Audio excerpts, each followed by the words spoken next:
आज के इस वीडियो में हम बात करेंगे आईएस जौहर की। आईएस जौहर जो चार्ली चैपलिन कहलाना अपनी बेइज्जती मानते थे और जिन्होंने एक वक्त में बेनजीर भुट्टो को दिया था हीरोइन बनने का ऑफर, जिन्होंने 5 शादियां की और फिर 5 तलाक भी लिए। जी हां, आईएस जौहर एक ऐसा कलाकार जो एक्टर भी था, राइटर भी, फिल्में प्रोड्यूस भी की और डायरेक्शन भी किया। कुछ लोगों ने उनकी फिल्मों को बी ग्रेड माना, सरकारी योजनाओं का मजाक बनाने पर फिल्में बैन भी हुई, मगर जौहर एंटरटेनमेंट का एक कंप्लीट पैकेज थे। वो रिश्ते में प्रोड्यूसर यश जौहर के बड़े भाई थे, यानी करण जौहर के ताऊ। आईएस जौहर जितने अलबेले कलाकार थे उतनी ही अतरंगी उनकी जिंदगी थी। उनका एक जुड़वा भाई भी था जिसने उनकी ही गर्लफ्रेंड से शादी कर ली। जब उसने कोई क्राइम किया तो जेल में इनको डाल दिया गया। जौहर का अपनी पत्नी से तलाक लंबे समय तक चर्चा का मुद्दा रहा, क्योंकि उस समय आजाद भारत के रजिस्टर्ड तलाकों में से एक था। इन्होंने 5 शादियां की और 5 तलाक भी लिए। भारत पाकिस्तान युद्ध के बाद जब पाकिस्तानी राष्ट्रपति जुल्फिकार अली भुट्टो शिमला समझौते के लिए अपनी बेटी बेनजीर भुट्टो के साथ भारत आए थे, तो जौहर ने बेनजीर को अपनी फिल्म की हीरोइन बनने तक का ऑफर दे दिया था। जौहर खुद भी पाकिस्तान के निवासी थे। एक शादी में भारत आए और उसके बाद लाहौर में ऐसे दंगे शुरू हुए कि इन्हें भारत में ही बसना पड़ा। महमूद के साथ इनकी जोड़ी खूब हिट रही। अपने ही नाम इन्होंने 7 फिल्में भी बनाई। इन्हें इंडियन चार्ली चैपलिन कहा जाता था, लेकिन ये चार्ली चैपलिन कहलाना अपनी बेइज्जती मानते थे। इंद्रजीत सिंह जौहर उर्फ आईएस जौहर, इनका जन्म 16 फरवरी 1920 को तलागंग झेलम जिले में हुआ था, जो बंटवारे के बाद पाकिस्तान के हिस्से में आया। इनका एक जुड़वा भाई भी था। दोनों की शक्ल इतनी मिलती जुलती थी कि कई बार उसकी बदमाशी पर इनकी पिटाई हो जाती थी। जिस लड़की को ये बचपन से प्यार करते थे, उससे इनके जुड़वा भाई ने शादी कर ली।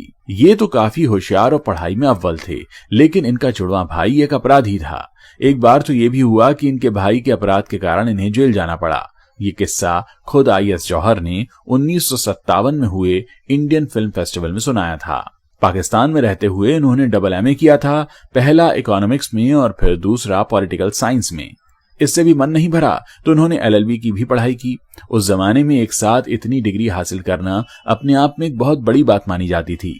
1947 में आईएस जौहर अपने पूरे परिवार के साथ एक शादी अटेंड करने पाकिस्तान के लाहौर से पटियाला आए थे।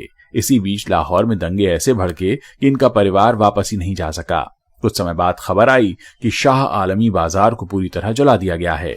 ये वही हिंदू कॉलोनी थी जहां इनका घर हुआ करता था।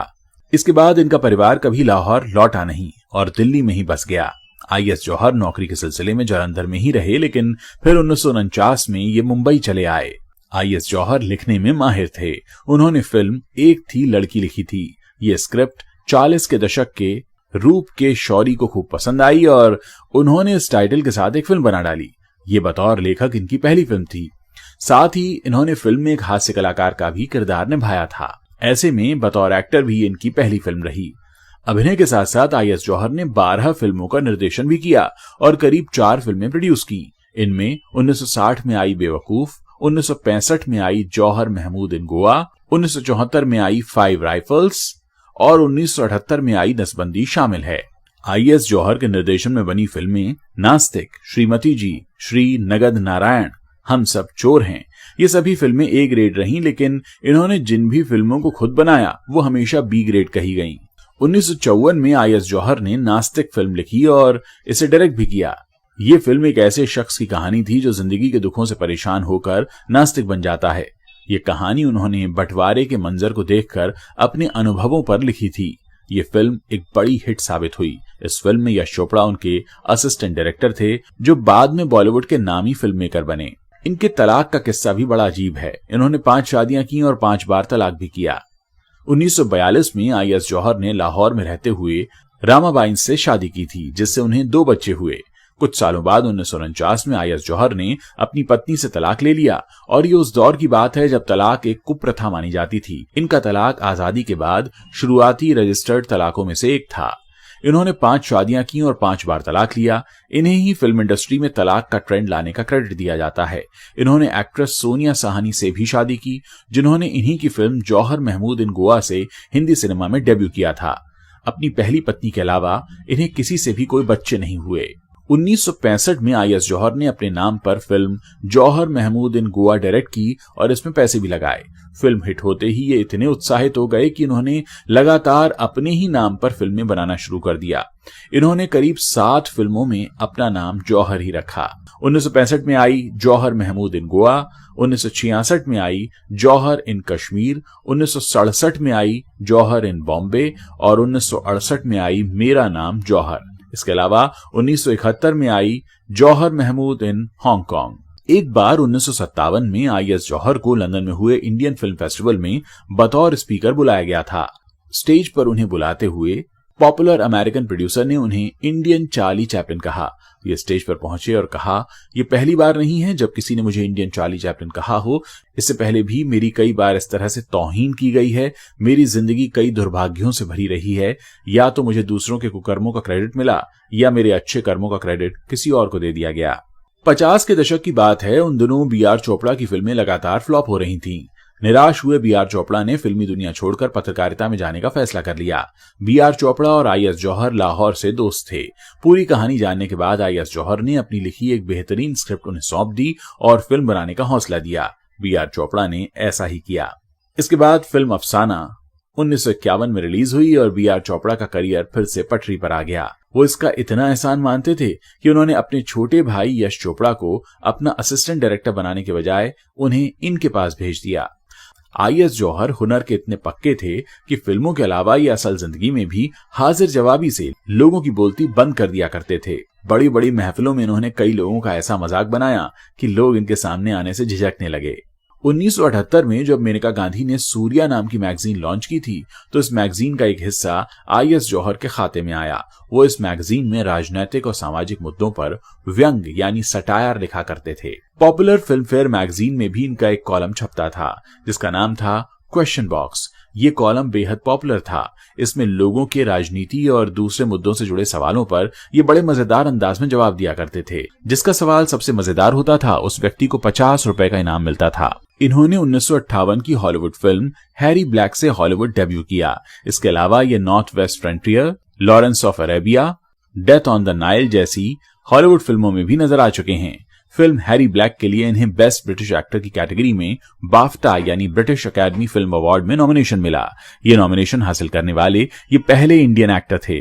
आईएस जौहर को क्रिकेट के साथ साथ राजनीति में भी खासी दिलचस्पी थी। ये अपने मजाकिया अंदाज से कई राजनेताओं की बोलती बंद कर दिया करते थे। इनके मजाक की भेंट समाजवादी पार्टी के नेता राज नारायण भी चढ़ गए थे। जब गुस्से में उन्होंने ऐलान किया था कि नारायण जहां से भी चुनाव लड़ेंगे मैं उनके खिलाफ चुनाव लड़ूंगा। नारायण इनसे खूब परेशान रहते थे और शायद इनका यही बर्ताव लोगों को नापसंद था। इन्हें राजनीति में ऐसी दिलचस्पी थी कि ये किसी भी राजनीतिक कैंपेन या बड़े फैसले का मजाक अपनी फिल्मों के जरिए बनाया करते थे।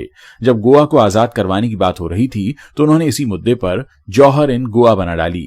वहीं कश्मीर के मुद्दे पर उन्होंने जौहर इन कश्मीर बनाई। बांग्लादेश का विवाद हुआ तो उन्होंने जय बांग्लादेश फिल्म से नेताओं का खूब मजाक उड़ाया। 70 के दशक में कांग्रेस सरकार ने जनसंख्या पर काबू पाने के लिए नसबंदी कैंपेन के जरिए बर्थ कंट्रोल करने की नाकाम कोशिश की थी। इस मुद्दे पर आईएस जौहर ने फिल्म नसबंदी बनाई जो 1978 में रिलीज हुई। फिल्म में नसबंदी कैंपेन का ऐसा मजाक बनाया गया कि बेइज्जती के डर से कांग्रेस सरकार ने ही इस फिल्म पर बैन लगा दिया। इमरजेंसी पर लिखे गए इनके एक प्ले पर भी रोक लगाई गई थी। 1982 में इनका लिखा हुआ एक प्ले भुट्टो भी बैन कर दिया गया था।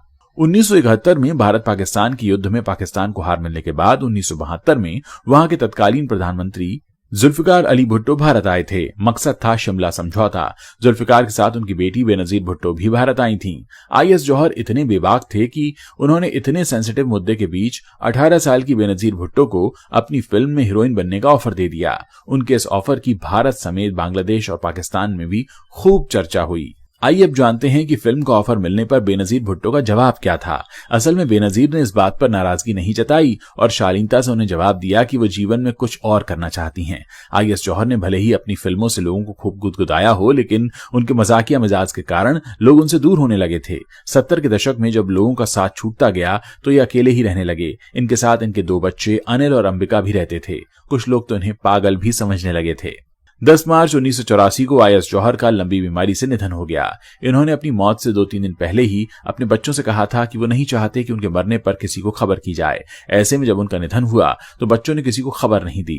चंद लोग इकट्ठा हुए जो इन्हें सायन इलेक्ट्रिक शमशान ले गए और वहां जल्द से जल्द इनका अंतिम संस्कार कर दिया गया। आईएस जौहर ने अपने बेटे के सामने एक और अंतिम इच्छा रखी थी और वो ये थी कि जब उनकी मौत की खबर अखबार में छपे तो वो अखबार उन तक पहुंचाया जाए। उम्मीद है आईएस जौहर के बारे में इतना कुछ जानना आपको अच्छा लगा होगा। अगर वीडियो पसंद आया है तो इसे शेयर करना मत भूलिएगा, और अगर आगे भी आप इस तरह के वीडियोस सुनना या देखना चाहते हैं तो आप इस चैनल को सब्सक्राइब कर सकते हैं।